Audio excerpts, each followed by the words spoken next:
Welcome to this Mandarin Live webinar. We're here and we have three experts to discuss generalism myths in the public service. I'm Peter Gearan, Editor-in-Chief of the Mandarin. I want to acknowledge that I'm hosting this webinar from the lands of the Gadigal people and pay my respects to all elders past, present and emerging, and acknowledge the traditional custodians of the various lands on which you're all working from today. Before we get into the discussion, I'd like to introduce our expert panel. John Glenn is a former Army officer who founded Kia Consulting, which is based in Canberra. John has decades of experience as a capability and procurement specialist. He also has a really lovely home library. Thanks for joining us today, John. Thanks. Dr. Marcus Wigan is a man with expertise in many areas. He holds various qualifications and appointments. And just last week, Marcus told me he's become a visiting professor at Imperial College London. I think he has a bright future. Thank you, Marcus, for joining us today. And Pia Andrews describes herself as a public sector transformer and reformer. She's on a mission to make the public sector more open, humane, responsive and effective, and is currently supporting digital innovation and transformation efforts in the Asia Pacific. Hello, Pia. Thanks for having me. So the original spark for this webinar is a book that Marcus and Pia have written called The Expertise Deficit, which is available for free to all Mandarin subscribers. They wrote that one of the ways the public service has been diminished is through governments adopting an overtly business mindset. And this has led to an intentionally generalist management style where expertise is discouraged from senior ranks and becomes associated with more junior or contracted labour. It's also helped to generate, I guess, a few what we might call generalism myths, which is that generalism is superior to specialisation, that specialists don't make great managers, and that leadership happens in an expertise vacuum. So after Pia and Marcus wrote about this topic, spoke about the topic at our conference in Canberra, John wrote an op-ed in the Mandarin in which he said that leaders needed to develop many skills and capabilities to become effective generalists, and that it's a mistake to think that generalists are not specialists in their own right. So that's how we got here today. We all thought it would be a good opportunity to explore this concept a little bit more and to get some feedback from you, our lovely Mandarin readers. So we'd really love to hear what you have to say about this. Please use the Q&A button that's at the bottom of the screen, not the chat function, if you've got any questions or if you'd like to make any comments. So let's start with you, Marcus. Can you just please explain what you think we mean by generalism in this context? Different people have a different view as to what generalism is. The general view which we're addressing is that people at the senior levels require to have a broad span of responsibilities, but technical support is not necessarily something that they would spend much time on or bring into the room for decisions or basically depend on or perhaps go outside. So a generalist approach in this area would be that kind of a problem. And generally, they recruit each other, which cuts off quite a lot of expertise, in fact, a great deal, and certainly doesn't value it and does depress the people at the lower levels. So we have some real answers about generalism, and we've got some problematic ones. The real answers are senior managers do need specialized skills, but the problems are their span is rather narrower than would be hoped for in a rapidly changing area that's dependent on a great deal of technical skills of different kinds.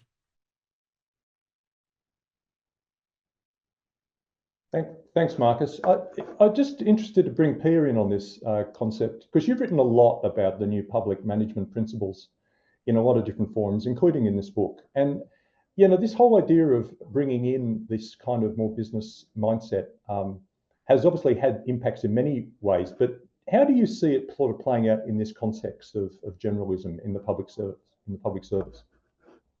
Thanks for that. Look, I think that new public management made a lot of changes, and not all were bad. There were some that were necessary changes, but one of the unfortunate and I believe unintended consequences of a presumption of business methodologies, processes, and culture being superior to public sector culture, processes, or culture, or approaches, is that the idea of professionalizing certain aspects of service became somewhat disconnected from the reality or the special context of public service. So you ended up with managers being trained to become generalists, trained to become not a particularly, not a good manager at any particular domain, but the sort of manager that can float across different domains, which in itself isn't a terrible idea. But the challenge is, if you become so professionalized in your discipline, in whether it's being a manager or not, that you become disconnected to the reality of that which you are managing, how do you know whether you're succeeding? How can you trust and enable and empower specialist staff if you don't fundamentally understand the basics of the domain that you're taking care of? How do you know if you're trending in the right direction is part of the problem. But I think there's three, issues with generalism as it's sort of understood today, just very briefly. The first one is that we sort of understand, and one of the mythologies of generalism is that expertise and generalism are at opposite ends of a spectrum. The idea that you're either an expert or a generalist, and it sort of presumes that you sort of go in one direction or the other. Whereas even the most advanced, and John, I know will speak to this more, but the best form of leaders are not people that aspire to generalism. They're actually aspiring to being great leaders or great managers or great innovators or great public administrators. There's a huge amount of expertise needed in the senior echelons of government, but by presenting them as a spectrum, we create the second problem, which is an assumed superiority of generalism. And the idea that generalism is better than, when actually you need multiple different skills and expertise. And that then becomes an issue where generalism and seniority becomes weaponized, where the idea of being an executive is held over the heads of experts rather than engaging experts or expertise, which then leads to kind of the third problem, which is, and this is, I think, the more culturally pervasive one that I find very frustrating, generalism becomes the beacon to aspire to. But that then creates, if you like, you're aspiring to almost mediocrity. You're aspiring to be non-engaged with the expertise, non-engaged with the domain, with the outcome, with the output. And even to the point where, well, no, I'm just a generalist, kind of creates a culture of, well, why would I improve on what I'm doing? Why would I hone my craft? Why would I become a specialist in whatever the thing is that I'm good at? And it might be leadership, it might be management, it might be public administration.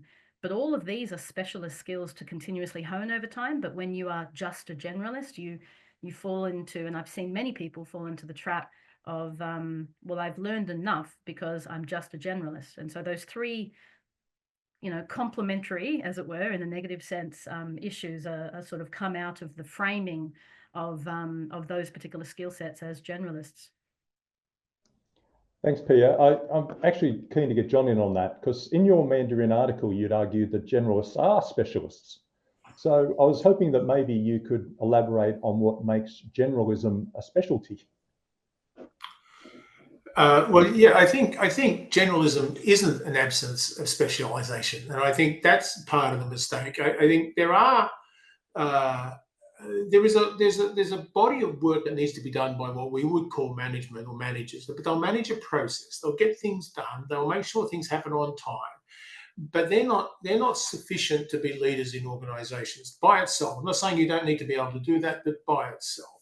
Equally, being a specialist in a particular topic, deeply in a domain, isn't a preclusion from being a general leader or a generalist specialist, if you like that.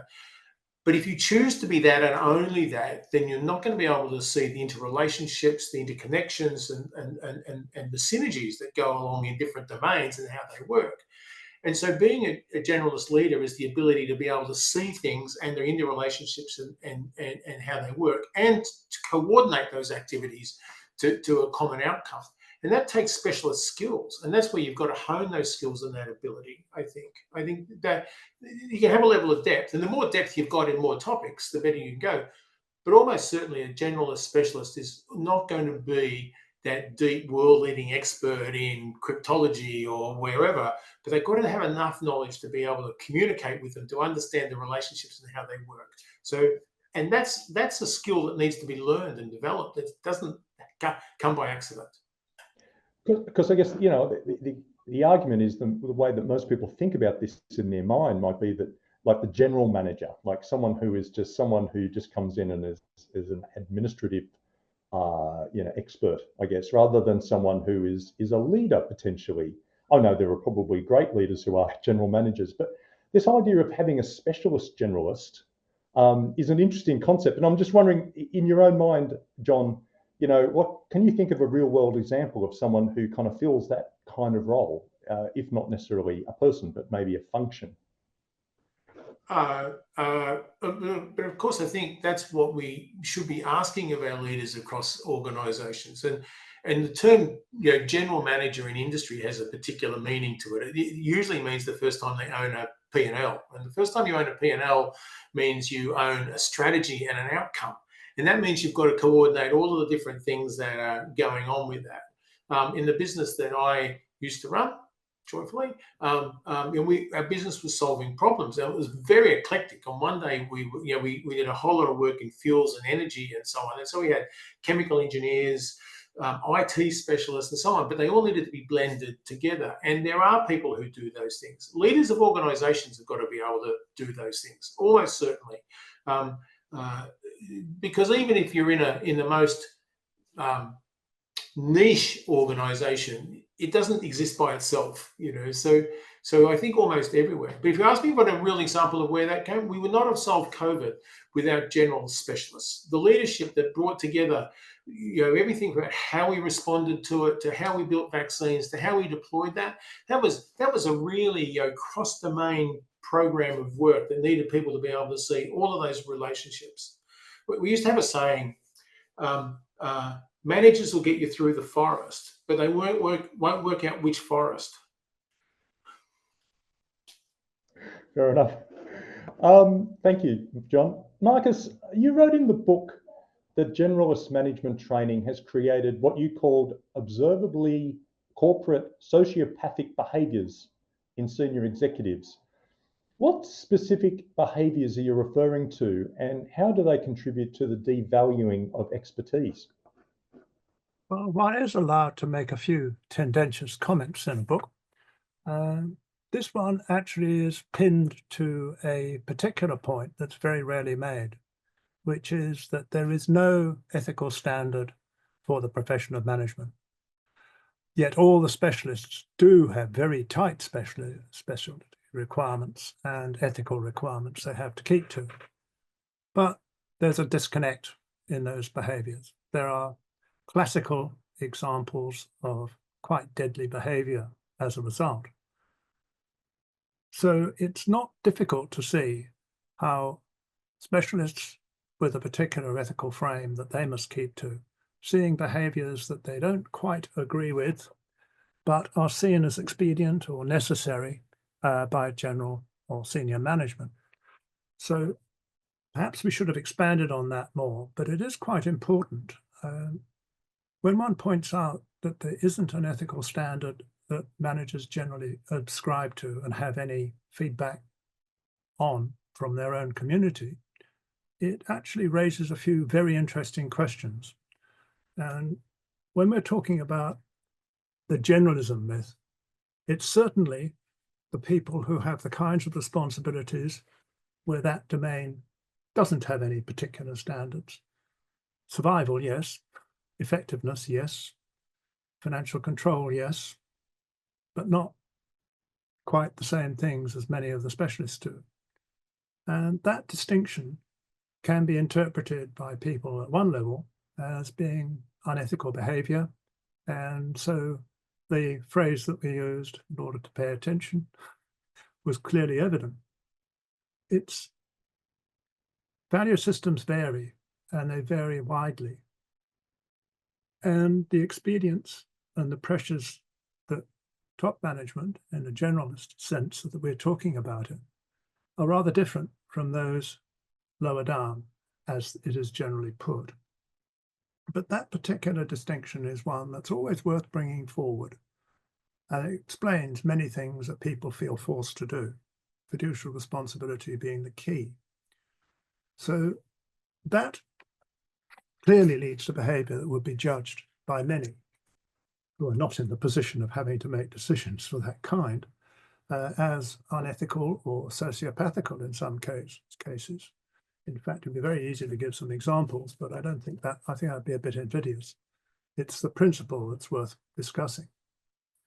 So those are the points that I'd like you to think about when that question is raised. Now, generalist managers are often, or used to, come from various specialists. So they came often with frames of reference that they carried with them, may not always subscribe, one can't always subscribe to everything one would like to, but those frameworks don't always come in many of the senior management trainings or the executive MBAs, etc.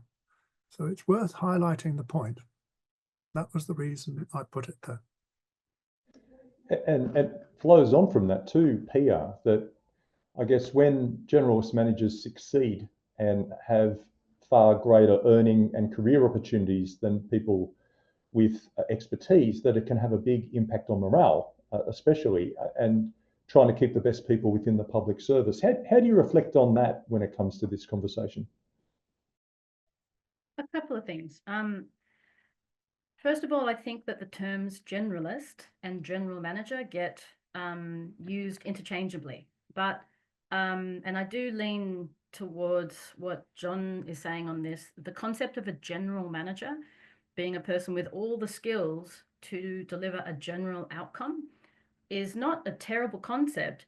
But of course, a lot of the people who are managers aren't given such a broad amount of authority, or if they have the authority, they don't know how to use it because of some of the other challenges that we tend to talk about. But people like to point to the private sector, but most of the big companies that are used as blueprints were not set up by general managers. You know, they were people who could choose the forest, not walk through the forest, etc. They, you know, quite often they were visionary specialists who set up an entity, and it was successful because of the substance of what the company could do, not because of the MBA trained, you know, what's the word? Compliance tick box approach to implementing a company. It's not like just shine anything, it becomes a diamond. You actually have to have something of substance to shine before you get a diamond. I won't use the other version for that term. So this concept of general managers and what are all the skills needed to be a manager, I actually think that being a specialist manager is about leaning into the need to fine tune and become an expert manager. Like being a really good manager is a form of expertise. Going back to generalist for a second, you know, the amount of people, particularly in policy, that refer to themselves as generalist policy professionals. Just be a policy professional. Policy itself isn't a generalism. It is a form, it is a series of forms of expertise. And when you sort of say, I'm just a generalist policy person, you're almost undermining the fact that policy done well is a series of not just forms of expertise, but it needs to be polished. It needs to be innovated. It needs to be continuously evolving as a profession.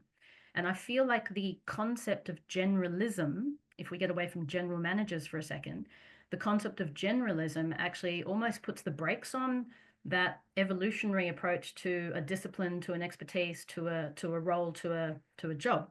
And it's in the evolution that you get something a little bit more interesting. So I'd almost prefer to just use different language entirely. You know, managers, why do you need to be a general manager? You're a manager. Leaders, why do you need to be a generalist leader? Policy professional, just be a policy professional. I feel like the word generalist and general is actually a barrier that then creates a cultural perspective of what it means. And to your point about the seniority bit, people then are like, people are encouraged actively, and Marcus and John both, but I know Marcus has many examples of this. People almost start to pretend to not be an expert or have any form of specialization because it is perceived that to have any form of specialization is a barrier to being a good manager. Because of course, again, presuming that expertise and generalism or general is at the opposite ends of the spectrum. The more that you have any form of expertise, the more it is presumed that you are incapable of great management or leadership. And that then means that if you have any expertise or perceived expertise, you get capped in terms of your earning capacity, in terms of your seniority, in terms of your impact, in terms of how influential you can be. I know many people who, for instance, are extraordinary CIOs or CTOs or chief data officers who are basically told straight up, you'll never go outside of that domain. You're basically now capped to be in that job for life, because even if you're amazing at what you do, you're perceived as an expert, and so you can't move outside of that. So I feel like there's some issues there around seniority, around the terminology of generalist and generalism, and around the way that stymies people's self-development and sense of value and sense of what has value in our workforce. Thank you, Pia. I'm going to open up a question for any of our panelists to answer. It's from our audience, and it refers to the survey we're doing in the Mandarin right now on AI within the public sector. And the question is, given this expertise deficit, how do we mitigate against the risks associated with generalist public servants making decisions about very costly investments in AI, which in the end are designed to deliver support vulnerable populations, that is, when they don't know the subject matter? So it kind of comes down to this concept of, how do we ensure that the people who are making the decisions know their subject well enough to be able to make informed decisions? Does anyone like to take that on? Marcus first. This is something that needs to be much more widely understood, that essentially most of the AI, and AI should be split fairly carefully between things like image processing and some of the reductions of decisions, which is essentially numeric process, and the ones that everybody likes to use, which is large language models, although that's not unique, it's simply the one most people have tried. And the difficulty is they're dependent on what they're calibrated on. And for example, if you need to know about history, and as you know, if you don't know history, you're condemned to repeat it. And unfortunately, that's truer than most people would like. Then if it's anything before 2005 or so, well, they're not going to be very good at it because there isn't the mass data for them to be calibrated on. So depending upon the scope that's being drawn upon, and this can be all entirely current stuff, that's fine. They do quite a good job. But the lesson from everybody I know, including myself who's used these tools, is that if you don't look at them from the point of view of, well, thank you for the help. Now, let's see whether I trust it. If that isn't applied and it's automated, you can get really alarming results. Because when most LLMs can't get an answer, they behave as if they've just taken drugs and produce very strange answers. So for a long time, we're going to have to be very careful that we know enough to be able to judge what we get out. And in a very real sense, if you don't maintain some knowledge, preferably knowledge in multiple areas, you're going to have trouble doing that. And the second point is, we're now in a situation of very rapid change. And whilst if you're only looking at current stuff, the AI man can be very helpful. But it also requires public servants and indeed their managers to have more adaptability and be able to grasp what the implications are of many of the disciplines and many of those that are changing. So AI is a great help. Even now, I find it a great help, but you have to be very, very aware of the constraints, which really comes back to what specialists and what isn't, because the attempt to replace specialists with AI is going to be rather a dangerous path for quite some time. Pia, would you like to add to that? I mean, I'm involved in a lot in this space. So I'm going to, not only in Australia, but I'm actually helping advise AI strategies and approaches and capability uplift and mitigation plans in a number of countries at the moment across Southeast Asia and the Pacific. So I've got a couple of things to say. The first one is nothing to do with AI. The first one is, as a general term, senior executives in every government have an extraordinary amount of authority to make decisions, authority to spend money, authority to, well, they actually have the authority to innovate and act within the mandate and constitutional and legislative purpose of their department. And at all levels, there is a huge amount of authority delegated down from secretary and beyond. So the first thing is that if our senior executives are not trained in the mandate of that department and what good looks like, in public sector craft, in prioritizing public outcomes, not just efficiencies or outputs, then whether it's AI or anything else in this world, the decisions that they make can be very dangerous, actually, and at the absolute worst end of that spectrum. So it is critical not only that senior executives have their enormous authority complemented with the right skills and public sector craft and understanding and literacy, not just in what their authorities are, but how to affect them and use them responsibly. But brings us to the point on expertise. They need to be trained in and to value the expertise of their staff, not just people outside their organization or the minister or private sector, to be able to genuinely be able to listen to and value and trust the expertise of their staff. You don't need to have every senior executive be an expert, like a full-blown deep expert. In fact, it to one of the other comments that was made, that not all experts are good at management and not all managers are good at expertise.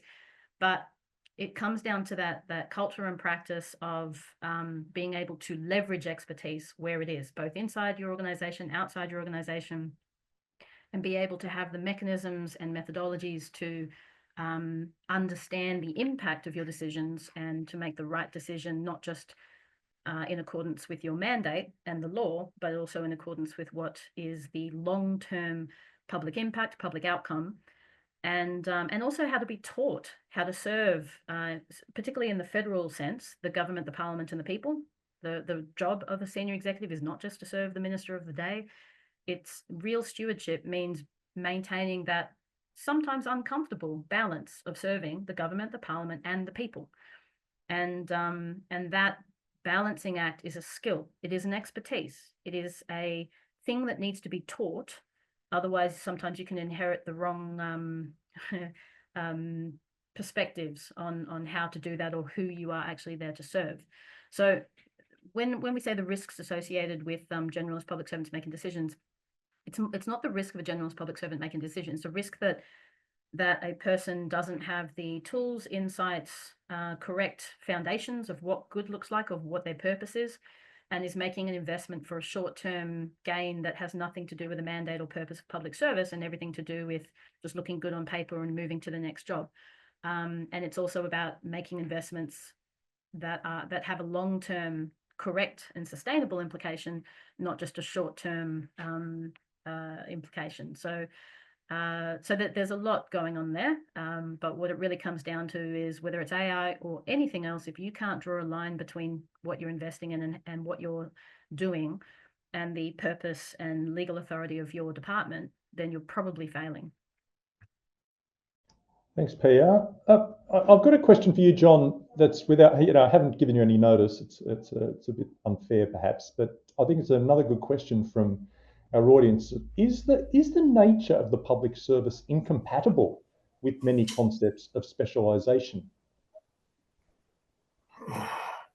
Well, firstly, you should have picked up my body language that I'm going to have to answer the AI question first before I move on. And then incompatible with specialisation in the public sector. Well, firstly, let me just pick up on Anita's question a little bit from a different perspective. How dare someone consider themselves to be a generalist leader, a manager in the public sector, and not be researching how AI works and not have enough knowledge to be able to make the decisions on a technology that is coming down like a steam train and will profoundly change the way we operate and behave.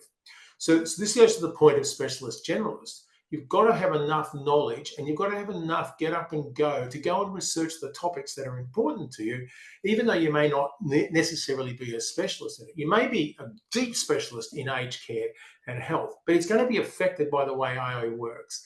And you've got to build enough knowledge in those people. Have got to build enough knowledge in themselves to have a conversation with a deep specialist.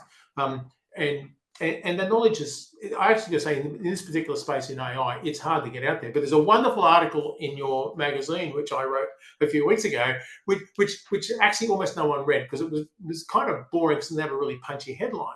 But it was actually saying, here's the fundamentals on how AI, large language models, as Marcus puts, actually works and how it's fundamentally changed.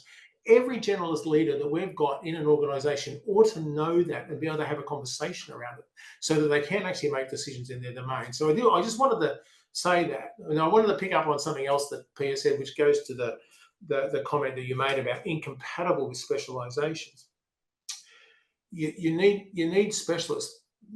In industry, lots of companies fail because the leaders are the founders and they come with this deep specialty but don't understand enough of the generality. It's the founder syndrome issue, right? And lots of organizations fail and are not successful until they find someone to pick up the general management of the running of the company. You often see founders stepping aside as CEOs of organizations in favor of someone else to do it, but remaining on the board or being the chief technology officer and so on, because they know that they don't have the expertise in generalism to run an organization with that depth, which goes a little bit to the point of the public sector. For our public sector, we need a desperately brilliant public sector. But to do one, we've got to mobilize the public sector, academia, industry, and all of the skills that are available to us, the community, all of the skills that are available to us to get the best outcomes, the best decisions, and the best implementations of those policies. If we see ourselves as isolated circles, then it's not going to work. And so I think there is a real specialty in the public sector. There's a specialism in being a public servant in itself.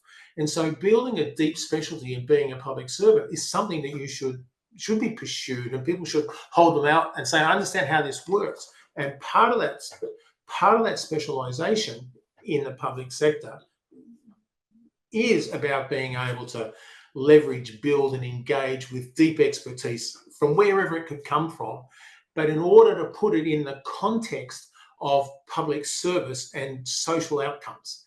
And that's the fundamental difference from the public sector, and the decision making that the public sector needs to make is it is spending public money, but it's not doing it for a commercial outcome, it's doing it for a social outcome. And that makes the value for money proposition a different conversation, and only public servants understand that. The weakness that comes from trying to translate commercial behaviours into public sector behaviours is that it doesn't take this alternate value proposition into account. Industry largely is only focused on a bottom line and an outcome. However, there are also lots of really good learnings from industry that need to be transported into the public sector, because industry comes with competition and behaviour and outcomes and timeframes, and the public sector doesn't have that kind of tension available to it. So there's lots of things to be learned in there. But I'm going to say, I think the public sector broadly, I think it's not deep technology specialization or deep domain specialization that's necessary. That you can buy, that you can find elsewhere. You need some of it, but you don't. You're not going to design computers. You're not going to design systems and solutions and software and build that stuff. And it's unnecessary to build that internally. But knowing how to do that, knowing what it takes, and knowing what that looks like, it's a different specialization. And I think you really want to work out what you want to be specialists at. Don't turn Pia off mute. She disagrees.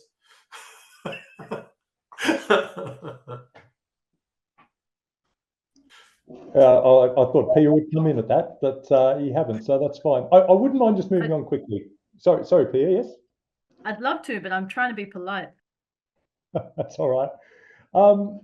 In the book, Marcus, you wrote that premium generalist skills such as critical thinking and emotional intelligence have a role in public service leadership, which I guess we have to acknowledge.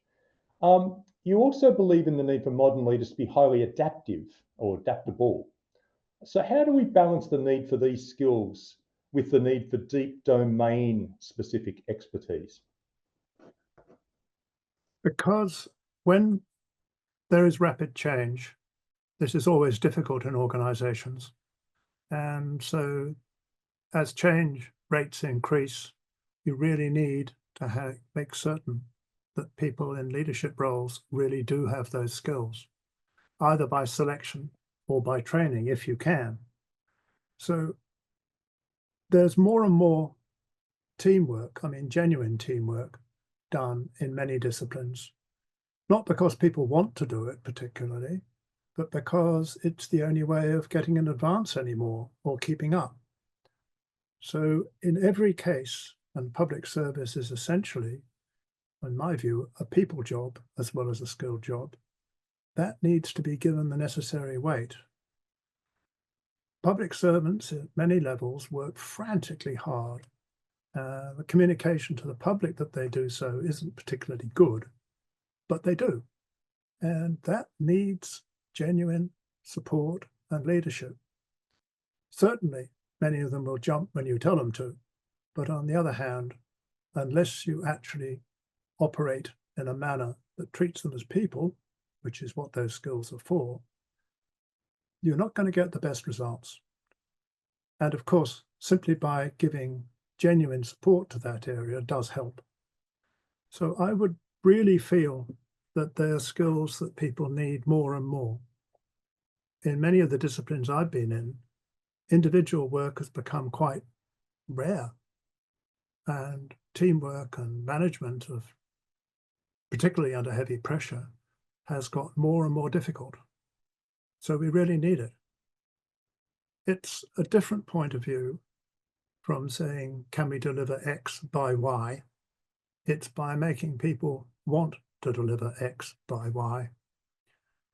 And pressures are large.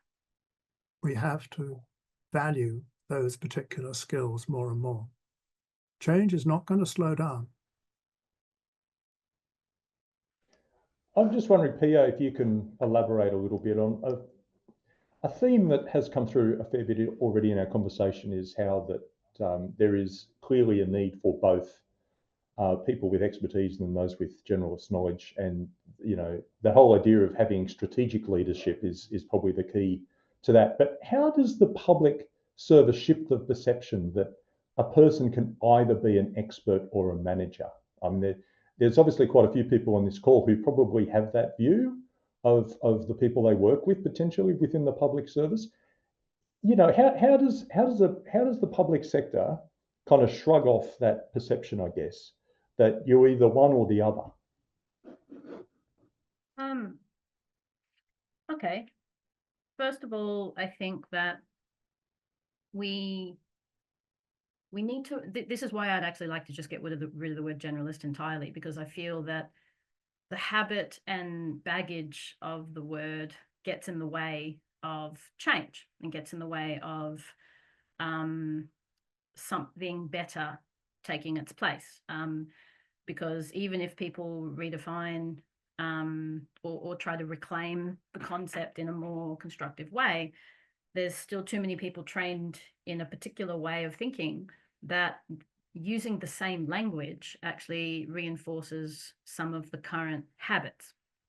So I think that the start is for, I think obviously with the APS reform agenda, we have a real opportunity to reset certain expectations. I think on the back of Robodebt and the Royal Commission, we saw there a real shift where the general public saw you know, EL2s and below who went out of their way to try to raise the flag to say this doesn't work, it's neither logical nor moral nor legal, but it's not working, get shut down by a senior leadership culture, which basically said, no, our job is to do what the minister said, and a senior culture which said, so long as we're doing what the minister wants, then we're safe.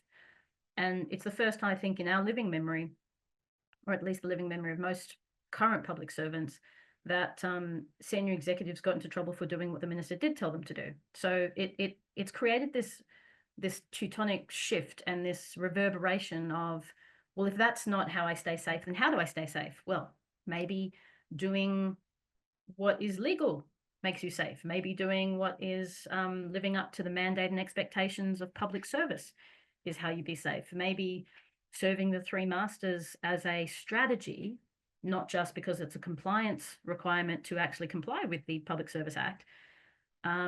Maybe as a strategy, it's a way to be an effective and sustainable and respectable and highly credible public servant, is to embrace the things that make the Australian public service quite unique in the world, which is that we actually have built a system that isn't Westminster. It's not Washington. It is not just a combination of those two systems, but it's got a whole bunch of really unique aspects to our structure and to our system that we should embrace as part of what makes us, what I genuinely believe, one of the best public service frameworks in the world. So embracing those things is really important. Realizing that, just some people are good at managing and some aren't. It doesn't matter whether you're a specialist or not. Some people are really good at leadership and strategy. Some people aren't. Just starting to realize that these things are not a career trajectory or a spectrum. It's more like a skills matrix way of thinking. What are the, and this actually brings me back, and I'm so sorry, John, but I am going to take the moment to express why I was my response to what you said. It was just one thing that you said, which is the idea that we can buy in all the skills that we need. The reason I find that to be slightly part of the problem is the concept that we can just externalize skill, that we can externalize expertise, that it's just something you can hire on a needs basis, is part of the problem. It creates this idea that expertise is not actually a value as a structural systemic thing. It's just something you can hire when you need to, just something you can bring in when you need to. Therefore, you can just bring it in as contractors or consultants, and you don't actually need to have the expertise. I think that we need to get back to what I would call, very cheekily, a full stack public service. We need to have public institutions that look at their mandate as individual public institutions, because it's going to be different for different departments, and they look at what their constitutional, legislative, regulatory requirements are. What is our purpose and what is our mandate? Now, having looked at your mandate, what are the minimum viable capabilities and expertise that you need to deliver that? And every public institution should have that minimum viable capability, can be supplemented, can be surged, can have consultancies and contractors to support the continuous improvement of that. But the moment you take the heart of a public institution out, because it's just an organ that can be outsourced to a machine, then you lose the ability to have that true agility and adaptive and innovative approach from your operating model perspective. And I'll just give you a quick example. I was like, you constantly see people assume that they can just outsource expertise. I was so amused a few years ago when I saw a APS department, I won't name which one, I saw a tender that was advertised for managing a grant, like for grant management for a major new grant program. And I just thought, if managing a grant isn't a core capability that we should be able to do inside a government, we really have lost our way. The amount of departments that outsource development of strategy, which is insane, outsource the drafting of legislation or regulation, insane. These are core competencies, and if we can't do the job of public service, if you outsource entirely a capability, you lose over time, especially as the people that have at least a memory of that capability retire and move on. You lose entirely the ability to engage even contractually with entities that provide those capabilities. So the minimum viable full stack institutions is important. It doesn't mean that you have like a big stack, but a thin full stack that can be complemented by experts, I think, is a more powerful approach. And the amount of companies that say the same thing, they try to engage, but it's assumed that the thing that they're doing for that department is an externalizable commodity. And then they find that no one inside the department understands the substance of what they're trying to deliver, and it just breaks down very, very quickly. So I think that embracing that is very important, and embracing a matrix-based approach to skills, where Some people are really good at management or can train into it. Some people can't and probably shouldn't manage, a Hessian sack. That's okay. But the concept that we're all interchangeable Lego pieces is part of the culture we need to change. I'll give you a chance to answer that, John, but I'll also supplement it with another question from one of our audience members today, Jamie Walker, who says, is there any benefit looking at this through the analogy of commissioned and non-commissioned officers? That CO are trained in specialised leading roles, whereas NCOs appear burdened by time and focused experiences taken to reach leadership levels. I did see the question. It's a great question, and I'll try and answer that, and I'll come back with Peter. I don't disagree that there should be a level of expertise. The trouble is you can't maintain thin stacks of deep expertise. It doesn't give you scale, but it should be a conscious decision. I would think managing grants, sounds like it's in-house. Deep strategy around other things, it's a scale issue, and I just think it needs to be a very considered issue. I think there's a chance to rebuild the public sector. Being generalist, and it goes to another question that's asked in the forum, you need to be a generalist, but you also need to be a generalist in a specific domain. You can't be a generalist at everything. If you're working in aged care, or if you're working in defence, or if you're working in tax, they've got different boundaries and different, and leadership in those areas comes because you've got leadership in that background. You don't do it in industry. We don't pick people up who work in fast-moving consumer goods and suddenly put them into construction to lead construction companies. They come with a background and domain, so we should do that. As this question around the military is a really interesting concept because it's so highly structured in its organisation, and bluntly, it does actually commoditise people, because it says a warrant officer technician is got this skill set, this ability, and is replaceable, by the way, because they rotate them in and out on operations and so on. However, there's a very clear understanding of the difference between the two. The non-commissioned officer comes with really deep expertise on how the processes and the operations and the system works, and never let a lieutenant involved. But we put junior officers in there next to them to learn how enough about how those processes and they work, and to get those experiences. Officers move up a more leadership program, and they look and they put huge investments in the military, in staff colleges, university training, and internal training to develop their ability to look at things with a broader view and different perspectives. Not always successfully, by the way, but they do that. The crossover between the two is often very difficult. So there are always those who move from what we would call the non-commissioned ranks and come up and become very, very senior officers. And there are some great exemplars of that, but they are not the norm, because of the way of thinking and the attitude and I really understand the processes. I used to say the NCO knows the rules and knows how to implement and will keep you entirely safe about running those processes. But if you ask them to design a new set of rules, it would be very hard for them. In general, not everybody, but in general. And so I think it's not a bad analogy in that kind of understanding the difference between sort of management and leadership or direction and the sort of generalist view.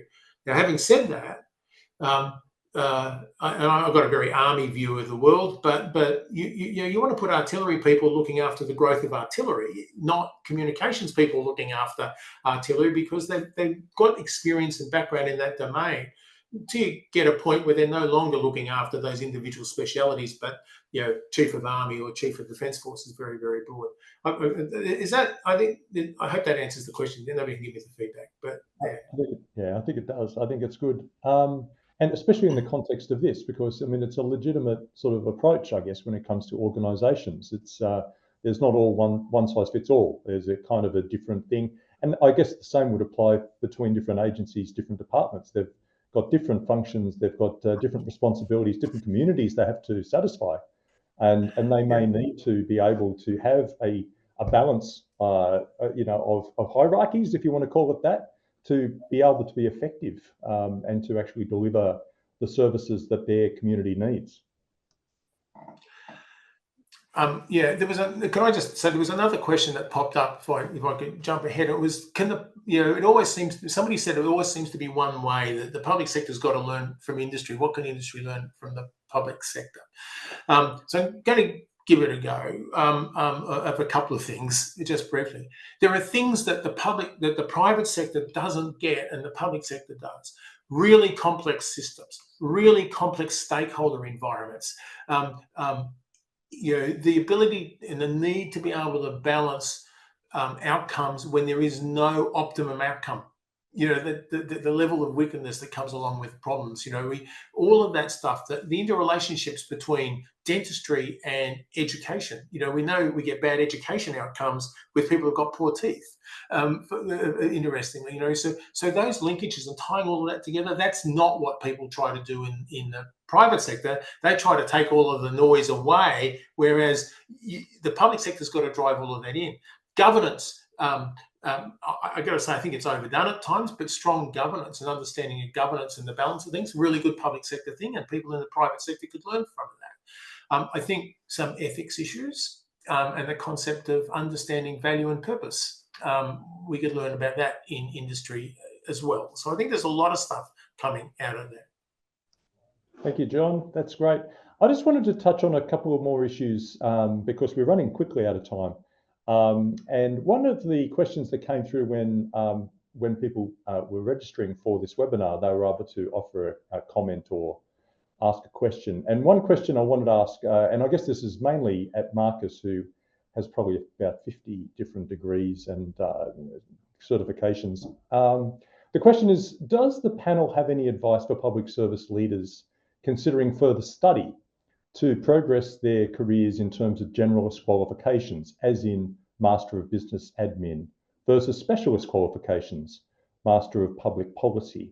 What do you think, Marcus?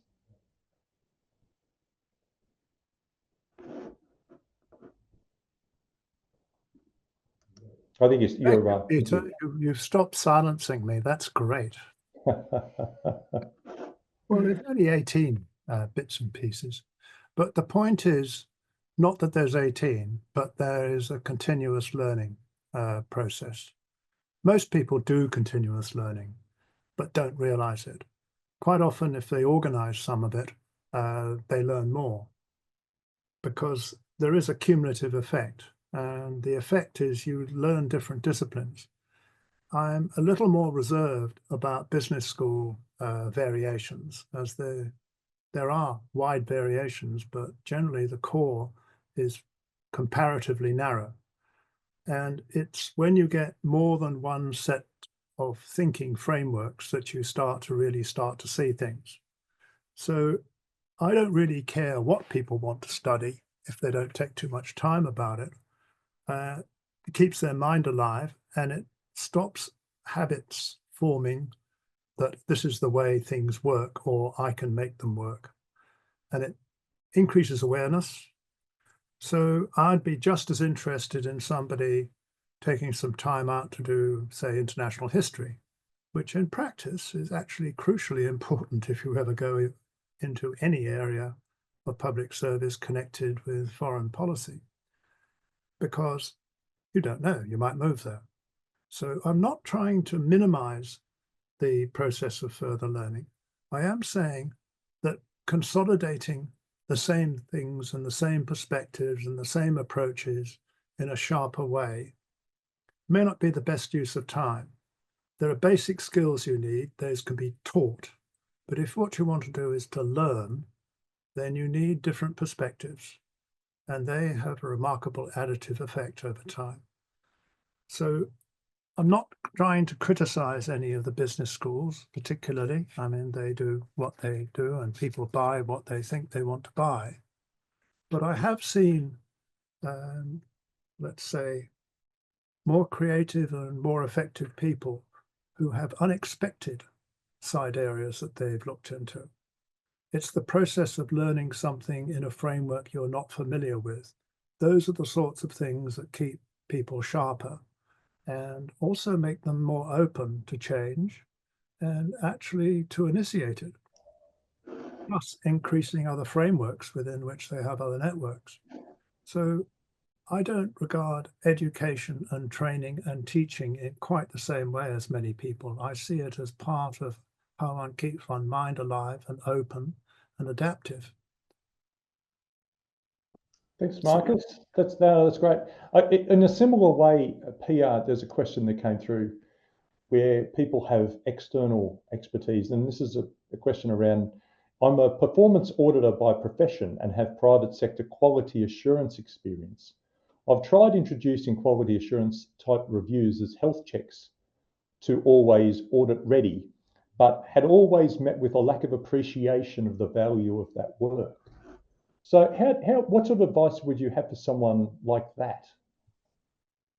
I have so much advice, but we don't have a lot of time. So let me try to boil it down. The best way, first of all, if you can always bring it back to demonstrating the efficacy. So there's lots of people focused on efficiency in government. Quality assurance and analysis and evaluation and any form of evidence-driven anything ultimately is about trying to improve the intended impact and outcomes from a policy program or service. So being able to frame it as I have some techniques that can help with the efficacy of our investment, of our programs, etc. So being able to frame it in those ways, there will still always be people who don't necessarily appreciate that because they don't necessarily want to know that the thing they're not doing is that the thing you're doing is not working as best as it could. But always framing it as a means to identify areas for improvement, for strategic investment, for ensuring that we're optimizing the use of our resources to achieve the outcome, or even just to identify options for the secretary or the minister or whomever has the appropriate level of authority over the thing you're trying to quality assure, right? Sometimes people assume it has to go to a minister, but sometimes the recommendations might actually be within the authority of the secretary or the department executives to do something about. So I think that one of the key things is trying to use those skills to help is really important, and to provide actionable intelligence to support the department and the executive to make an informed decision. Do you mind if I add one more thing, Peter, just to the previous conversation? I came into public service as a already established professional. I had worked in IT for 9 years. And weirdly enough, I realized after I'd been in public service for a few years that actually the best training that I had done, the best thing that I had learned that made me then become reasonably good at management and leadership actually had nothing to do with my profession or even my dabbling in university, although critical thinking was probably the best thing I actually learned at university, not so much the public policy degree that I did was, it gave me an understanding of why public policy is done how it is, but it didn't necessarily teach me how to do good public policy. So that came later with the benefit of combining expertise with experience, right?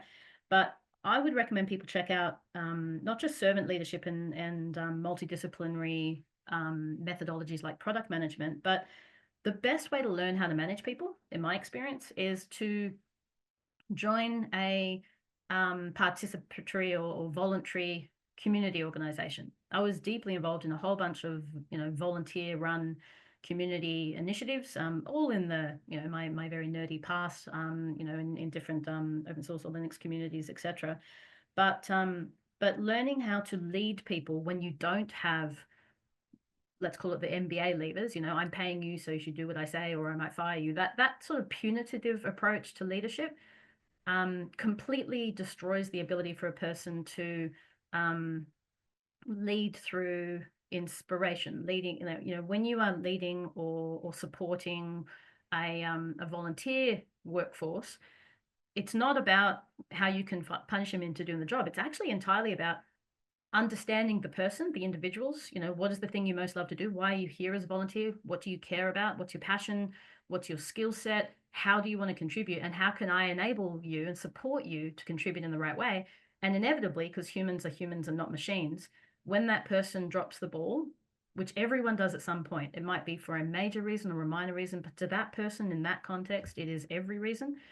When they drop the ball, being able to support them with dignity, to hand the ball over to someone, to know the ball has been dropped, to do something about it, to lean in yourself to support it. You're not trying to punish people into performing. You're trying to encourage and support them to be their best selves. And I always think that if a person, that the aspiration of every manager should be that every single one of their people leaves that job the better for the experience. And yet so many public servants leave a job broken from the experience, or at least worse than. And so learning how to lead from that kind of very human, very focused on the outcome, but also focused on the dignity of the people. Because if you annoy a volunteer, they'll just leave, and then you have no one in your workforce. Whereas too many people, I think, lean on punitive managerial levers to get the job done, and it's not a dignified experience, and it certainly doesn't support people to be their best or to evolve or do their best. Thank you, Pia, and thank you, Marcus, and thank you, John. We've come to an end of an hour, which I think has been terrific. It's been really good conversation. So thank you, the three of you, for that. It was really good. I just wanted to remind you all that you can get a copy of Pia and Marcus's book, The Expertise Deficit, by becoming a subscriber to the Mandarin. The other thing you can do is go to our event in Sydney, which is on June 14, where Pia and Marcus are going to be doing a session on public servants engaging with expertise. So hope you can make it to there as well. That would be fantastic if you could. And thank you for being involved in this conversation, and good afternoon.